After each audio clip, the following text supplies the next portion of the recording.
Hello everyone, आज हम लोग बात करने वाले हैं 50 प्लस एमसीक्यू क्वेश्चन के बारे में। ठीक है, बोर्ड एग्जाम 2026 के लिए किस किस टाइप का क्वेश्चन आ सकता है सारा कोई डिटेल में हम लोग समझेंगे। ठीक है, हम लोग पहले क्वेश्चन नंबर 1 से स्टार्ट करते हैं। सबसे पहले क्वेश्चन नंबर 1 क्या कह रहा है, हमको सारा का सारा 14 चैप्टर का आपको एमसीक्यू दिया गया है। ठीक है, आपको सारा का सारा एमसीक्यू एंड तक देखना है। ठीक है, क्लियर है। क्वेश्चन नंबर 1 क्या कह रहा है, the HCF of two numbers is 27 and their LCM is 162। ठीक है, क्लियर आपको। If ones of the number is 54, find the another number। ठीक है, आप पढ़े थे पहले LCM into SCF equal to product of two number. ठीक है, एक नंबर दिया गया आपको 54, सेकंड नंबर आपको x मान लेना है। ठीक है, LCM into SCF कर देना, इक्वल टू क्रॉस का लगा करके जब आप इसको सॉल्यूशन करेंगे तो आपका आंसर आएगा क्या, 81 आएगा। क्लियर है। अब हम लोग क्वेश्चन नंबर 2 को पढ़ेंगे। क्वेश्चन नंबर 2 क्या कह रहा है, every positive even integer is the form of. ठीक है, इवन इंटीजर क्या होता है, जो 2 से मेरा मल्टीपल होता है। ठीक है, मल्टीपल ऑफ 2 आपको दिख रहा है यहाँ पे। मल्टीपल ऑफ 2 क्या है, यहाँ देख रहे हैं प्लस हो जा रहा है। ठीक, यहाँ पे भी प्लस हो रहा है, यहाँ पे भी प्लस हो जा रहा है, तो ये होगा नहीं होगा, तो इसका आंसर क्या होगा, मेरा ए नंबर होगा। ठीक है, 2q। ठीक है, क्या है, 2 का मल्टीपल ही है ना 2। ठीक है, q क्या आ सकता है, मेरा 1 आ सकता है, 2 आ सकता है, जो भी आएगा कि 2 का मल्टीपल ही रहेगा। समझ गए ना, क्लियर है।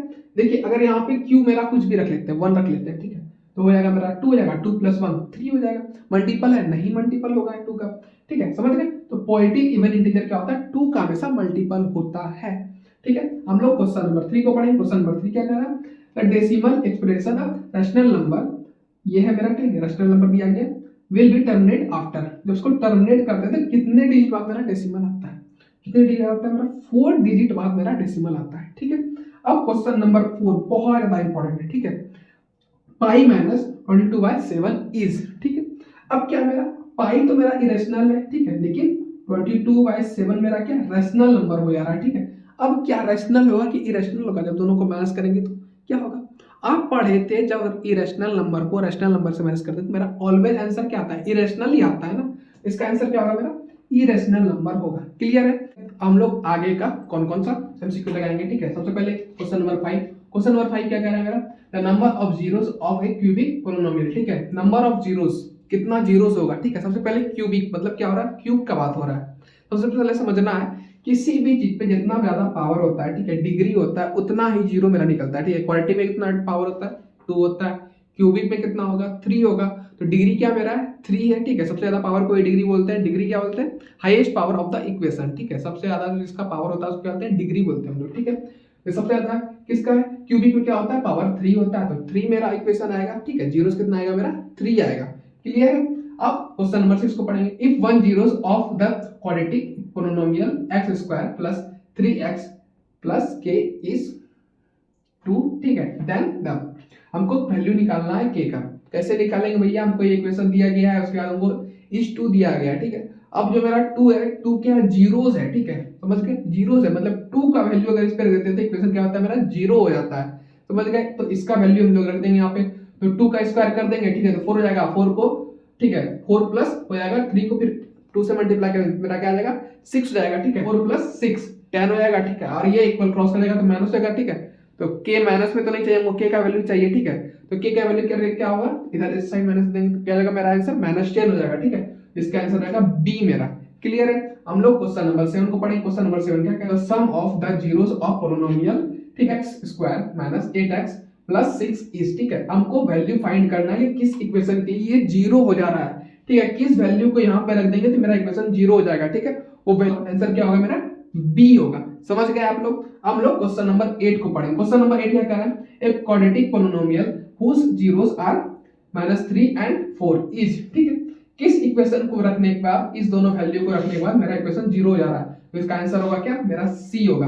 क्लियर है। हम लोग क्वेश्चन नंबर 9 को देखेंगे। क्वेश्चन नंबर 9 क्या कह रहा है, if the line given by 3x + 2ky = 2 दिया गया हमको। ठीक है, and 2x + 5y + 1 = 0 are parallel, then value of k is. ठीक है, हमको वैल्यू ऑफ k निकालना है। कैसे निकालेंगे भैया, आप पढ़े थे लाइन जब पैरेलल होता है क्या होता है, a1/a2 = b1/b2 not equal to c1/c2 होता है, आपको पता है।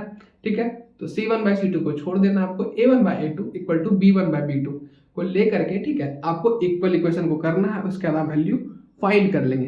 क्लियर है, समझ गए आप कैसे इसको निकालेंगे। तो इसका आंसर आएगा आपका 15/4 आएगा। ठीक है, क्लियर है। इस टाइप का क्वेश्चन आपको देखने के लिए एग्जाम में मिल सकता है, हो सकता है एग्जाम में आपको 17 फरवरी को खोलिए अब पहला क्वेश्चन आपका यही हो, ठीक है। हम लोग पहले रियल नंबर, ठीक है, पोलिनोमियल का कर लिए एमसीक्यू, ठीक है। अब हम लोग आए linear equation in two variable, ठीक है। इसके बाद नेक्स्ट चैप्टर कौन सा है, क्वाड्रेटिक इक्वेशन, उसका हम लोग एमसीक्यू पूरा का पूरा करेंगे, ठीक है। सबसे पहले इसको कंप्लीट करते हैं, 3 को एमसीक्यू है इसमें टोटल, ठीक है।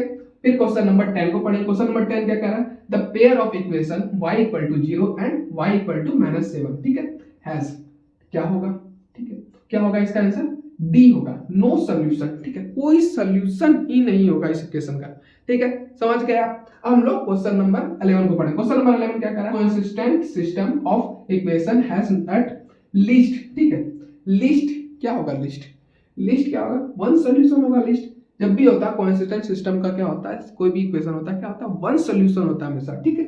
इसका आंसर क्या हो जाएगा, मेरा ए हो जाएगा।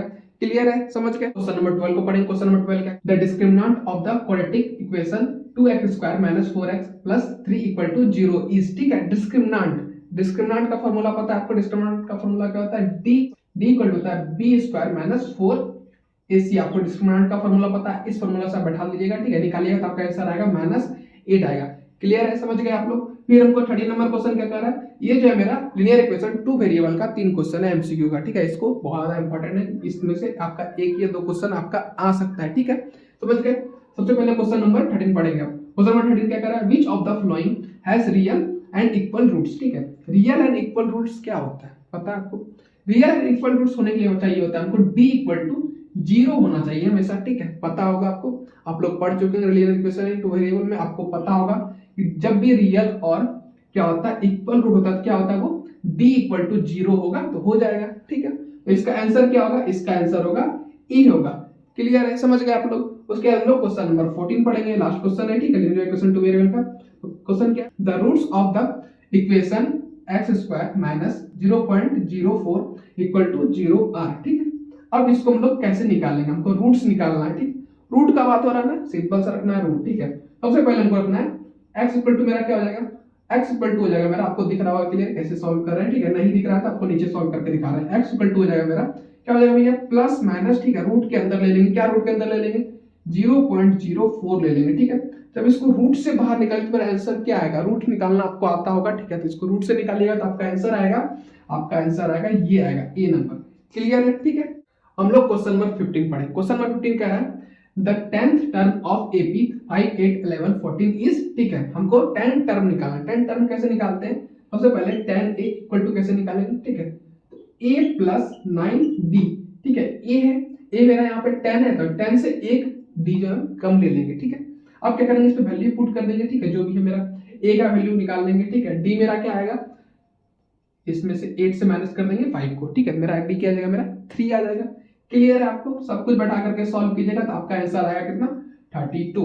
क्लियर है आप लोग। हम लोग 60 नंबर क्वेश्चन हो रहे हैं। 60 नंबर क्वेश्चन क्या है, in an AP if d = 4, n = 7 and an = 4 then a is, हमको a फाइंड करना है। a कैसे फाइंड करते हैं भैया, आपको an का फार्मूला पता है, हाँ पता है, किसी को नहीं पता होगा तो यहाँ पे लिख दे रहे हैं, तो an = होता है a + n - 1 * d होता है। क्लियर है, इस फार्मूला पे सॉल्व कीजिएगा तो मेरा ए फाइंड हो जाएगा, ठीक है। आंसर क्या आएगा इसका, मेरा 28 आएगा। इस टाइप का क्वेश्चन आपको बोर्ड में देखने के लिए मिलेगा, ठीक है। 17 फरवरी को जब क्वेश्चन उठाइएगा तो दिखिएगा कि भैया आप जो पढ़ाए थे वही हमको देखने के लिए मिला, ठीक है। तो टेंशन नहीं लेना है, सिद्धार्थ देव जो करा रहा है उसको बस करते जाना है, ठीक है। क्लियर है। क्वेश्चन नंबर 17 को पढ़ेंगे। 17 क्या कर रहा है मेरा, the sum of first 20 odd number, ठीक है, 20 ऑड नंबर हो रहा है, ठीक है, इवन नहीं ऑड नंबर का ऑड, क्या करेंगे हम लोग 20 का हम लोग क्या करेंगे, स्क्वायर कर देंगे, ठीक है। 20 का स्क्वायर करेंगे क्या होगा, मेरा आंसर आएगा मेरा 400। क्लियर है, आप समझ गए। हम लोग क्वेश्चन नंबर 18, क्वेश्चन नंबर 18 से मेरा ट्रायंगल चैप्टर स्टार्ट होता है, ठीक है। ट्रायंगल चैप्टर का हम लोग क्वेश्चन नंबर 18 करने वाले हैं, ठीक है। क्वेश्चन क्या है, in triangle ABC and triangle DEF angle B = angle E, ठीक है। फिर उसका क्या है मेरा, angle F = angle C and उसका क्या है, AB = 3DE, ठीक है। देन द सॉरी द दो बार लिख दिए, ठीक है, तो एक बार ही द पढ़ना है हम लोग को। तो द टू ट्रायंगल आर, दो ट्रायंगल मेरा क्या होगा, सबसे पहले देखना है, कुछ नहीं करना है, बहुत ज्यादा इजी क्वेश्चन है, ठीक है। काउंट डाउन करना है, इस टाइप का क्वेश्चन एग्जाम में आता है तो ध्यान से देखना है, ठीक है। क्वेश्चन बहुत ज्यादा इजी। क्वेश्चन क्या कर रहा है, दो ट्रायंगल है, ठीक है, उसका क्या दिया गया हमको, एक दूसरा साइड के इक्वल है, ठीक है, फिर एक साइड दूसरे साइड के इक्वल है, ठीक है। क्या हो गया मेरा, एक एंगल इक्वल टू एंगल, ठीक है, फिर एक एंगल इक्वल टू एक एंगल है, ठीक है। उसके बाद क्या दिया गया हमको, एक साइड दूसरी साइड के इक्वल है, तो साइड इक्वल टू साइड, ठीक है। अब आप पढ़े थे, ठीक है, ट्रायंगल चैप्टर अगर आप पढ़े होंगे, जो नहीं पढ़ा होगा उसको बता रहे हैं, ट्रायंगल चैप्टर में ना कॉन्ग्रुएंट का बात ही नहीं हो रहा है। ऑप्शन क्या क्या दिया गया, ऑप्शन भी देख लेते हैं पहले, कॉन्ग्रुएंट बट नॉट सिमिलर, फिर बी क्या, बी दिया गया सिमिलर बट नॉट कॉन्ग्रुएंट, ठीक है, और सी क्या दिया गया हमको, नाइदर और डी बोथ। अब जो है मैथ में अगर आपका ऑप्शन आता है, ठीक है, नन, नाइदर या बोथ, ठीक है, मैथ में ये आंसर नहीं होता, समझ गए। मैथ में जब भी होता है आंसर आता ही आता है, ठीक है, कभी बोथ नहीं होगा, कभी भी नन नहीं होगा, कभी भी नाइदर नहीं होगा, ठीक है। ये सब जो होता है साइंस में ज्यादा चांसर होता है कि हो जाए, लेकिन मैथ में ऐसा नहीं होता है। क्लियर है। हमको क्या दिया गया, हमको इस ट्रायंगल चैप्टर में पहले इसको छोड़ देना, ठीक है। ट्रायंगल चैप्टर में हम लोग बात ही क्या करते थे, कॉन्ग्रुएंट का बात किए थे, नहीं सिमिलर का बात किए थे। सिंपल सा होगा कि सिमिलर ही होगा मेरा, ठीक है, ज्यादा दिमाग नहीं लगाना है, बस सिमिलर पे टिक लगा देना है, ठीक है। सिमिलर बट नॉट कॉन्ग्रुएंट, ठीक है, सिमिलर कॉन्ग्रुएंट में दोनों में डिफरेंट आपको पता होगा, ठीक है, क्लियर है। ठीक है, हम लोग क्वेश्चन नंबर 19 को पढ़ेंगे। क्वेश्चन नंबर 19 क्या कह रहा है, if a line divides any two sides of a triangle is same ratio then the line is parallel to the third side this is, ठीक है। अब थर्ड साइड को क्या करता है, पैरेलल कर देता है। तो आप पढ़े थे थ्योरम, ठीक है, अब थ्योरम नहीं पढ़े तो बहुत ज्यादा प्रॉब्लम होने वाला है, ठीक है। थ्योरम का लिंक डाल रहे हैं डिस्क्रिप्शन में, आपको आकर के थ्योरम दोनों का दोनों थ्योरम देख लेना है, ठीक है। एक क्वेश्चन जैसे कि हम डाले यहाँ पे उठा कर डाले थ्योरम से रिलेटेड, ठीक है, क्वेश्चन नंबर 19। हो सकता है कि बोर्ड में आपको थ्योरम लिखने के लिए तो देगा ही, लेकिन इस टाइप का एमसीक्यू में भी आपको पूछ ले थ्योरम, ठीक है। नॉर्मली तो कम चांस है थ्योरम को पूछने का एमसीक्यू में, लेकिन आ जाए तो लिखने के लिए रेडी रहिएगा, ठीक है, समझ गए। अब हमको बताना है क्या होगा, थर्ड साइड को क्या करा, पैरेलल करते रहा। तो आप पढ़े थे, क्या पढ़े थे, कन्वर्स ऑफ बीपीटी थ्योरम में पढ़े थे, हाँ भैया पढ़े थे। इसका क्या आएगा answer, converse of BPT theorem. Clear है, समझ गए। अब लोग क्वेश्चन नंबर 20 को पढ़ेंगे, ठीक है। क्वेश्चन नंबर 20 क्या करा, ऑल इक्विलेटरल ट्रायंगल आर, ठीक है। अब ट्रायंगल चैप्टर का बात हो रहा है, ट्रायंगल चैप्टर में क्या था मेरा, सिमिलर करते थे दो ट्रायंगल को, ठीक है, कॉन्ग्रुएंट का तो करते नहीं थे, तो सिमिलर करते थे, मतलब कि इसका आंसर क्या होगा, सिमिलर होगा, ठीक है। तो ऑल ट्रायंगल क्या होगा, इक्विलेटरल ट्रायंगल क्या होगा मेरा, हमेशा सिमिलर होगा, समझ गए आप लोग। उसके बाद क्या, क्वेश्चन नंबर 21। क्वेश्चन नंबर 21 से मेरा कोऑर्डिनेट ज्योमेट्री स्टार्ट होता है, ठीक है। कोऑर्डिनेट ज्योमेट्री का पहला क्वेश्चन है, पढ़ेंगे पहले इसको। The distance of point P23 from the x axis is, ठीक। अब हमको बताना है क्या होगा। आपको डिस्टेंस फार्मूला पता है, डिस्टेंस फार्मूला का यूज करना है, ठीक है। तो इसका आंसर आएगा मेरा 3 आएगा, ठीक है। एक्स एक्सिस पे क्या होगा मेरा 3 होगा। क्लियर है। हम क्वेश्चन नंबर 22 को सॉल्व करेंगे। क्वेश्चन नंबर 22 क्या कर रहा है, क्वेश्चन नंबर 22 कह रहा है the distance between the point, ठीक है, 0, 5 एंड -5 और 0, ठीक है। आपको डिस्टेंस फार्मूला पता है, डिस्टेंस फार्मूला लगाइए, आंसर आ जाएगा, ठीक है। डिस्टेंस फार्मूला क्या होता है, तो d इक्वल टू होता है मेरा x2 माइनस x1 का स्क्वायर प्लस क्या होता है y2 माइनस y1, ठीक है, का स्क्वायर, ये होता है रूट अंडर, ठीक है। इस फार्मूला को सॉल्व कीजिएगा तो इसका आंसर आएगा मेरा, इसका आंसर आएगा 5√2 आएगा, ठीक है। क्लियर है आपको। अब हम लोग 23 को पढ़ें। क्वेश्चन नंबर 23 क्या कर रहा है, क्वेश्चन पढ़ते हैं। The mid point of the line segment, ठीक है, ज्वाइनिंग 2, 4 एंड 4, 6 इज, ठीक है। आपको मिड पॉइंट फॉर्मूला पता होगा, ठीक है, उसको लगाइएगा, उसको लगाने के बाद आपका आंसर आएगा। आंसर क्या आएगा आपका, बी आएगा 3, 5, ठीक है। क्लियर है। अब क्वेश्चन नंबर 24 को पढ़ेंगे। क्वेश्चन नंबर 24 क्या कह रहा है, क्वेश्चन नंबर 24 कह रहा है if cos a equal to 4/5, ठीक है, then the value of tan a, tan a का वैल्यू निकालना है। इस टाइप का क्वेश्चन आप सॉल्व कर चुके हैं एनसीईआरटी में, ठीक है। अब जो भी क्वेश्चन सॉल्व करा रहे हैं आपके लिए बहुत ज्यादा इंपॉर्टेंट है, ठीक है, ध्यान से देखना है। इस टाइप का क्वेश्चन शायद आप सॉल्व कर चुके हैं, आपको देखा देखा क्वेश्चन लग रहा होगा, ठीक है। बहुत लोग इसको सॉल्व कर सकते हैं, बहुत लोग सॉल्व नहीं कर सकते, ठीक है। अब मेरा cos, ठीक है, cos थीटा या cos a इक्वल टू क्या होता है मेरा, cos a इक्वल टू होता है मेरा बेस बाय हाइपोटेनियस होता है, पता है भैया। tan थीटा इक्वल टू क्या होता है मेरा, परपेंडिकुलर बाय बेस होता है मेरा, हाँ भैया होता है। आपको इसी फॉर्मूला पे बैठा करके आपको सॉल्व करना है, ठीक है। इससे आप लोग निकाल लेंगे, आपको बेस पता है, आपको परपेंडिकुलर फाइंड करना पड़ेगा, ठीक है। तो पाइथागोरस थ्योरम लगा के आप लोग परपेंडिकुलर पर निकाल लेंगे। क्लियर है। करने के बाद आपको क्या करना है, tan a मतलब एंगल a के पर्सपेक्टिव से परपेंडिकुलर और बेस मान करके आपको परपेंडिकुलर और बेस निकाल लीजिएगा, ठीक है। आपका आंसर क्या आएगा, आपका आंसर आएगा बी मेरा, समझ गए। अब हम लोग क्वेश्चन नंबर 25 पढ़ें। क्वेश्चन नंबर 25 क्या, ये ट्रिग्नोमेट्री का क्वेश्चन है, ठीक है। यहाँ से 25 से ट्रिग्नोमेट्री का क्वेश्चन मेरा शुरू होता है, ठीक है। 25 को पढ़ते हैं। The value of sin 60 and cos 30 plus sin 30 plus cos 60, ठीक है। इस टाइप का क्वेश्चन आपको बना चुके हैं। क्लियर है? जब आप लोग जब एक्सरसाइज सेकंड एक्सरसाइज में जब गए थे तो आप लोग इस टाइप का क्वेश्चन सॉल्व किए थे? बोलिएगा हाँ भैया किए थे। वही क्वेश्चन को हम उठा के लाए, ठीक है, क्योंकि बोर्ड एग्जाम में आपका इस साल ये क्वेश्चन आने वाला है।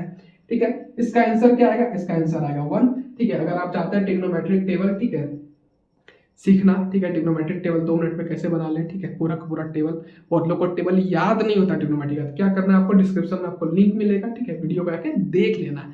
समझ गए? हम लोग 26 नंबर क्वेश्चन पढ़ेंगे। 26 नंबर क्वेश्चन क्या कह रहा है भैया? 26 नंबर क्वेश्चन है सेक स्क्वायर थीटा माइनस 1, ठीक है, इज इक्वल टू, आपको फॉर्मूला पता है तो दिक्कत नहीं होगा, ठीक है, आपको फॉर्मूला याद रखना है। ठीक है, इस क्वेश्चन से पता चलेगा आपको क्या चलेगा कि आपके लिए फॉर्मूला कितना ज्यादा इंपॉर्टेंट है क्वेश्चन को सॉल्व करने के लिए। ठीक है, फॉर्मूला पता है तो आप लगा देंगे tan स्क्वायर थीटा। ठीक है, इसको फॉर्मूला पता नहीं, उसके लिए क्या होगा? प्रॉब्लम होगा थोड़ा सा। ठीक है, 20 नंबर क्वेश्चन जो आप लोग एनसीईआरटी में कर चुके हैं, ठीक है, एनसीईआरटी में आप क्वेश्चन कर चुके हैं। ठीक है, क्लियर आपको? क्या है question? The value of 1 minus tan square 45 degree, ठीक है, और by 1 plus tan square 45 degree. ठीक है, इसका आंसर क्या होगा? इस टाइप का क्वेश्चन को सॉल्व किए थे। ठीक है, tan 45 डिग्री का आपको क्या करना है? वैल्यू रख देना। ठीक है, वैल्यू रखने के बाद आपका आंसर आ जाएगा ऑटोमेटिक। आंसर होगा मेरा 0 होगा। कैसे होगा? 45 डिग्री का क्या होता है? वैल्यू मेरा 1 होता है। ठीक है, रख के दिखाते हैं। 1 माइनस 45 डिग्री का क्या होता है? 1 होता है, तो 1 का स्क्वायर, ठीक है, बाय 1 प्लस 1 का स्क्वायर। ठीक है, क्या हो जाएगा? इसको सॉल्व करेंगे तो जाएगा 1 माइनस 1 बाय 2। ठीक है, क्या आएगा? 0 बाय 2। क्या होगा? नंबर क्या आएगा मेरा? 0 आ जाएगा। ठीक है, क्लियर है? आंसर क्या आ जाएगा मेरा? 0 हो जाएगा। क्लियर है? आपको समझ गया? अब 28 नंबर क्वेश्चन। 28 नंबर जो क्वेश्चन स्टार्ट होता है किससे होता है? Some application of trigonometry. ठीक है, समझ गए? आप इस क्वेश्चन को पहले पढ़ें। क्वेश्चन क्या कह रहा है? If the height of a tower and the length of A shadow, ठीक है, टावर का हाइट और लेंथ का जो शैडो है, ठीक है, शैडो का जो लेंथ है, दोनों क्या है? सेम है, इक्वल है। ठीक है, समझ गए? Then the angle of elevation of the sun is, angle of elevation जो है सन का क्या होगा? ठीक है, सन को जो देख रहे हैं, ठीक है, एंगल ऑफ एलिवेशन मतलब क्या होता है?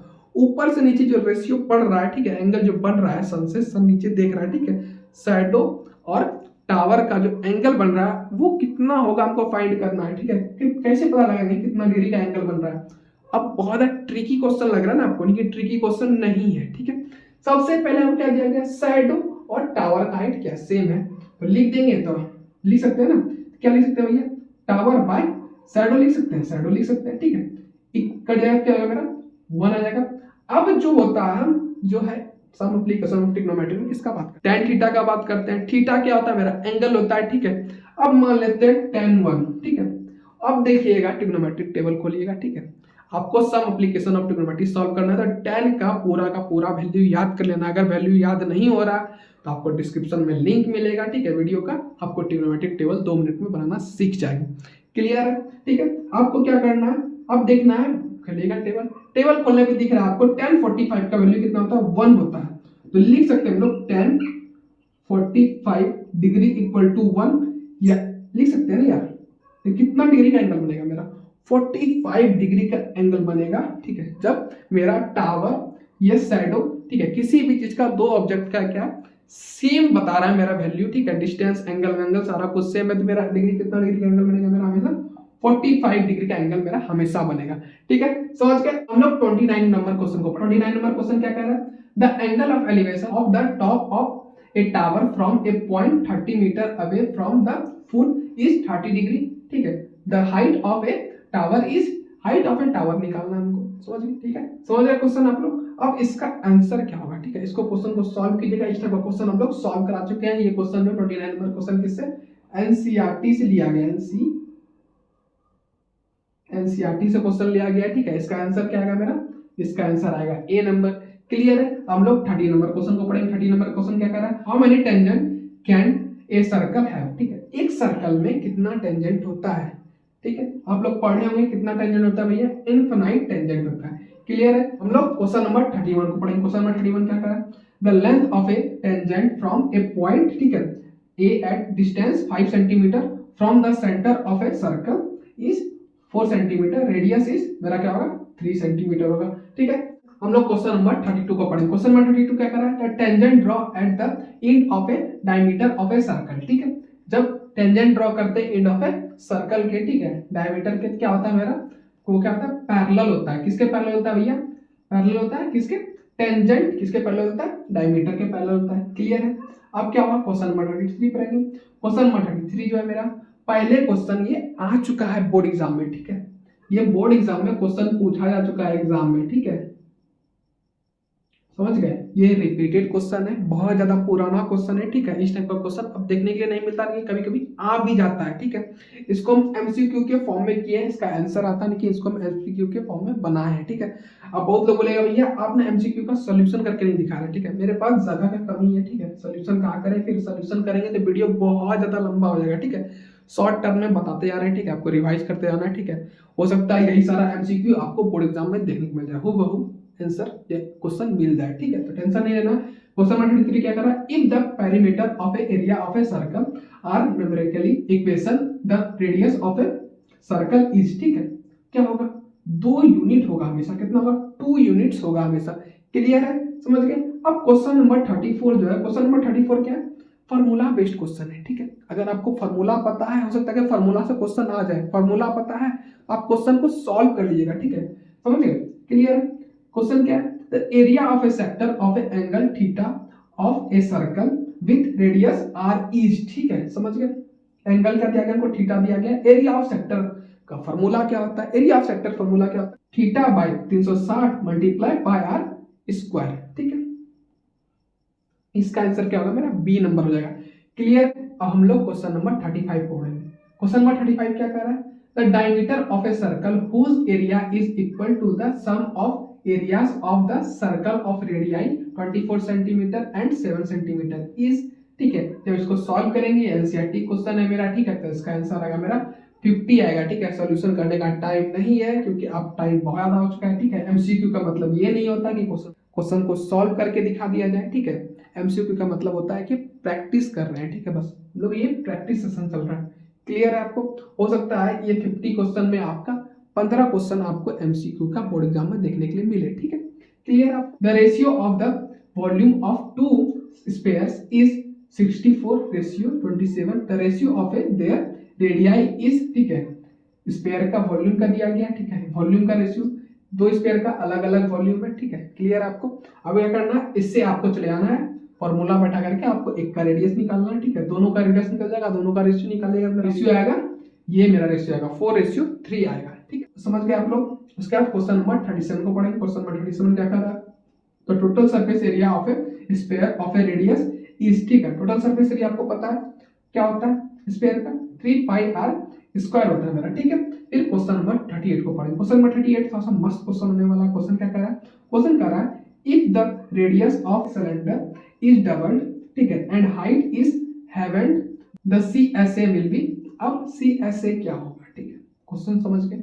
ठीक है, सीएसए और टीएसए क्या होगा, दोनों क्या होगा मेरा भैया, सेम होगा। ठीक है, हम लोग 39 नंबर क्वेश्चन को सॉल्व करेंगे। 39 नंबर क्वेश्चन ना आपको बोर्ड में आया था। ठीक है, कब आया था, 2022 में आया था क्वेश्चन। ठीक है, समझ के आप लोग इसलिए क्वेश्चन को करवा रहे हैं। ठीक है, the shape of a glass trouble is usually in the form of, ठीक है, क्या होगा, ये होगा क्वेश्चन नंबर सी होगा इसका आंसर। ठीक है, क्वेश्चन नंबर 39 का सी होगा। क्लियर है। अब क्वेश्चन नंबर 40 को पढ़ें। क्वेश्चन नंबर 40 क्या कर रहा है मेरा, which of the flowing can not be determine the graphically. ठीक है, अब यहां से क्या हो रहा है मेरा, स्टैटिक्स स्टार्ट हो गया। ठीक है, 40 से। अब कौन सा फिगर को हम ग्राफिकली रिप्रेजेंट नहीं कर सकते, किस चीज को, मीन को, मीडियन को, मोड को, नन। नन कभी भी नहीं होगा। ठीक है, आपको बता चुके हैं मैथ में नन वन नहीं होता है। ठीक है, अब आपको इस तीनों बताना है, मीन, मोड, मीडियन में। तो क्या होगा, मीन को भी हम ना कभी भी ग्राफिकली रिप्रेजेंट नहीं कर सकते। ठीक है, हम लोग क्वेश्चन नंबर 41 को पढ़े। क्वेश्चन नंबर 41 क्या करा, the sum of deviation of a set of value from their mean is always, क्या होगा मेरा, क्या होगा, ऑलवेज क्या होगा, जीरो होगा हमेशा। ठीक है, क्या होगा, मीन हमेशा जीरो होगा। ठीक है, फिर 42 नंबर क्वेश्चन को पढ़। 42 नंबर क्वेश्चन क्या करा, the mode of the data, ठीक है, 2 3 3 5 5 5 7 2 दिया गया हमको इसका क्या निकालना, मोड निकालना। मोड मेरा आंसर क्या आएगा, मेरा आंसर आएगा मेरा 5 आएगा। क्लियर है। हम लोग क्वेश्चन नंबर 43 पढ़ेंगे। क्वेश्चन नंबर 43 क्या कर रहा है, if the mean of 6 7 x 8 y 14 is 9, ठीक है, समझ गए, 9 दिया गया हमको मीन, ठीक है, then x plus y is क्या होगा मेरा, तब इसको सॉल्व कीजिएगा, ठीक है, मीन निकालिएगा, फिर x और y का वैल्यू रखिएगा, ठीक है, इस दोनों को फाइंड करेगा, मीन हमको 9 दिया गया, यहाँ से आप x y का वैल्यू निकाल लीजिएगा, रिवर्स करके निकाल लीजिएगा, तो आपका आंसर क्या आएगा मेरा 19 आएगा, ठीक है, बी 19, समझ गए आप लोग। उसके बाद क्या करना है हमको, क्वेश्चन नंबर 14 पढ़ते हैं। क्वेश्चन नंबर 14 प्रोबेबिलिटी यहाँ से स्टार्ट होता है, स्टैटिस्टिक्स खत्म हो गया, ठीक है, उसका क्वेश्चन नंबर 40 से मेरा प्रोबेबिलिटी स्टार्ट होता है। Question number 44 the probability of the an event plus E event E plus क्या probability of event not E is, ठीक है, आपको बताए थे, ठीक है, अगर आप मोस्ट इंपॉर्टेंट क्वेश्चन प्रोबेबिलिटी का देखे होंगे तो आपको पता होगा कि हम क्या बताए थे, क्या बताए थे भैया, ई प्लस नॉट ई क्या आता है, इक्वल टू मेरा 1 होता है, ठीक है, तो इसका आंसर क्या होगा मेरा बी हो जाएगा। क्लियर है। हमको 45 नंबर क्वेश्चन पढ़े। 45 नंबर क्वेश्चन क्या कर रहा है, which of the flowing can not be the, ठीक है, प्रोबेबिलिटी ऑफ एन इवेंट, ठीक है, प्रोबेबिलिटी ऑफ द इवेंट नहीं है, आपको बताया था 0 से बड़ा होगा, 0 के इक्वल होगा, ठीक है, उसका कहते हैं 1 से छोटा होगा और 1 के इक्वल होगा, लेकिन माइनस में बताया माइनस में नहीं होगा, तो कौन सा प्रोबेबिलिटी नहीं होगा, वो इवेंट बी नंबर मेरा नहीं होगा, ठीक है। 46 नंबर क्वेश्चन पढ़ेंगे। 6 नंबर किससे, डाई से रिलेटेड है, ठीक है, डाई आपको पढ़ाए थे डाई वाला क्वेश्चन, ठीक है, तो डाई क्या कर, ए डाई इज द थ्रो, ठीक है, one the probability of getting prime number is, ठीक है, डाई में कितना फेस होता है, 6 फेस होता है, ठीक है, काउंटिंग नंबर कितना होता है 1 से लेके 6 तक का होता है, प्राइम नंबर कितना होता है उसमें 2 प्राइम नंबर होता है, ठीक है, आपको पता है कौन कौन सा प्राइम नंबर होता है। अब 2 प्राइम नंबर में हम एक बार डाइस को फेंकते हैं, ठीक है, कितना चांसेस है कि मेरा प्राइम नंबर आएगा, एक बार चांसेस है, ठीक है, तो 1/2 हो जाएगा मेरा। क्लियर। हम लोग क्वेश्चन नंबर 47 को सॉल्व करेंगे, ठीक है। क्वेश्चन नंबर 47 क्या कर रहा है, a card is drawn from a well shuffled, ठीक है, कार्ड वाला क्वेश्चन है, ठीक है, ध्यान से पढ़ना है। डेक 52 कार्ड्स, ठीक है, पता है आपको एक गड्डी में कितना कार्ड होता है, 52 कार्ड्स होता है, ठीक। The probability of getting a king of A red colour, ठीक है, अब आपको पता है 2 टाइप का होता है, रेड और ब्लैक होता है, ठीक है, उसमें भी 4 टाइप का होता है, समझ गए। अब जो है हमको रेड कलर बता रहा है किंग कितना होगा, ठीक है, अब किंग कैसे निकालेंगे, ठीक है, रेड कलर में भी 2 टाइप का होता है, कौन कौन सा होता है, एक डायमंड, एक होता है हार्ट होता है रेड कलर का, कौन कौन सा होता है, डायमंड और हार्ट होता है, ठीक है, समझ गए। अब टोटल नंबर ऑफ कार्ड कितना होता है, 26 होता है भैया, ठीक है। अब डायमंड के पास भी एक किंग होगा और हार्ट के पास भी एक किंग होगा, 2 किंग होगा, ठीक है, समझ गए। अब टोटल नंबर ऑफ कार्ड क्या होता है, 26 होता है, ठीक है। अब देखना है हमको प्रोबेबिलिटी क्या है किंग का एक कार्ड आने का, तो क्या होगा 1/26, एक ही कार्ड आने पिक क्या करेंगे, एक ही कार्ड पिक करेंगे, तो इसका आंसर क्या होगा मेरा ए नंबर हो जाएगा, ठीक है। अब जो ये 48 49 50 है, बहुत ज्यादा प्रिडिक्टेबल क्वेश्चन है, ठीक है, चूज करके क्वेश्चन लाया है, ये जो है 100% आपका आएगा, ठीक है, 48 49 50, ठीक है। कुछ लास्ट क्वेश्चन होने वाला है, ये 3 क्वेश्चन। हम लोग क्वेश्चन नंबर 48 को पढ़े। क्वेश्चन नंबर 48 क्या कर रहा है, if n is a natural number, ठीक है, n क्या मेरा नेचुरल नंबर है, नेचुरल नंबर आपको पता है क्या होता है, ठीक है, देन 9n - 4n, ठीक है, पावर क्या है दोनों का n है, इज ऑलवेज डिविजिबल बाय, ठीक है, किससे डिविजिबल होगा हमेशा, इस टाइप का, ठीक है। अब इसका कैसे निकालेंगे भैया, कुछ नहीं करना है, ठीक है, क्या होता है इसका होता है ना n - n होता है, ठीक है, इक्वल टू लिख सकते हैं हम लोग 9 - 4 इक्वल टू क्या आएगा मेरा 5 आ जाएगा मेरा। देखना है कि आंसर क्या है मेरा 5 है, हाँ भैया है, क्लियर है, समझ गए आप लोग। हम लोग क्वेश्चन नंबर 49 को सॉल्व करेंगे। क्वेश्चन नंबर 49 क्या करा, the distance between parallel tangent of a circle of radius 4 centimetre, ठीक है, रेडियस क्या मेरा 4 सेंटीमीटर है, ठीक है। अब क्या करेंगे, रेडियस का डबल कर देंगे, डायमीटर आ जाएगा, तो रेडियस को 2 से मल्टीप्लाई कर देंगे 4 से, तो हो जाएगा मेरा क्या हो जाएगा मेरा भैया 8 आ जाएगा, ठीक है, 8 मेरा सेंटीमीटर हो जाएगा, क्लियर है। हम लोग 50 नंबर क्वेश्चन पढ़ेंगे। क्वेश्चन नंबर 50 क्या कर रहा है, the number of polynomial having zeros -2 and 5 is, ठीक है, इसका आंसर क्या होगा। अब जो है 5 और -2 है, ठीक है, इसका जीरोस कितना होगा। अब किसी भी हैविंग जीरो का पोलिनोमियल का, ठीक है, कितना जीरोस का, बहुत सारा जीरो हो सकता है, तो लिखेंगे हम लोग मोर देन 3 जीरोस होगा, ठीक है, क्लियर है। इसी के साथ क्या हो गया मेरा MCQ का सिलसिला समाप्त हो गया, ठीक है। अगर आपको वीडियो पसंद है तो वीडियो को लाइक और चैनल को सब्सक्राइब करें, ठीक है। मिलते हैं नेक्स्ट क्लास में, तब तक के लिए बाय बाय, थैंक यू, और एग्जाम के लिए ऑल द बेस्ट।